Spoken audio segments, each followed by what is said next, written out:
Je l'évoquais dans les titres, le Lorrain Serge Atlaoui, condamné à la peine de mort en Indonésie, est de retour en France depuis la semaine dernière. Voyez son cas jugé aujourd'hui par le tribunal de Pontoise. Lourde tâche que celle des juges d'adapter en droit français la peine capitale prononcée à l'étranger. La justice a tranché dans l'après-midi, 30 ans de réclusion. La famille de Serge Atlaoui reste cependant optimiste. Les explications d'Arnaud Salvini. Moment d'émotion intense. L'épouse de Serge Atlaoui dans les bras de son avocat. L'épilogue judiciaire d'un calvaire démarré il y a 20 ans.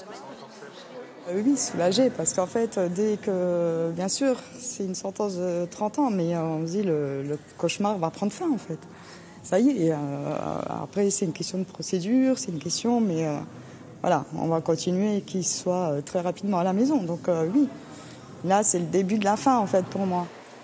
30 ans. Une peine qui peut sembler lourde, mais qui est conforme aux accords internationaux. Car cette sentence vient adapter au droit français la condamnation à mort prononcée en Indonésie à l'encontre de Serge Atlaoui. Le détenu ne devrait cependant pas avoir à purger les 10 ans qui lui restent. Le tribunal n'avait pas le choix, c'était la meilleure solution pour Serge. Maintenant que la peine retenue est la peine de 30 ans, nous allons demander évidemment qu'il bénéficie des remises de peine, former une demande de libération conditionnelle et puis faire une demande de grâce. Pour la famille et les proches, il reste maintenant quelques semaines à patienter. Sabine Atlaoui, elle, n'avait pas revu son mari depuis 6 ans. Je l'ai trouvé très beau, moi, aujourd'hui. Je pense qu'il y a tout qui remonte. Mais en tout cas, merci à tous et puis vivement qu'il soit dehors et puis qu'il s'exprime lui-même, en fait.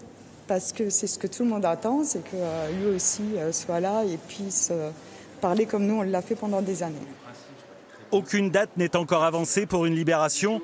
Nul doute que la justice devrait accélérer la procédure pour celui qui vient de faire 20 ans de prison pour un crime qu'il a toujours nié.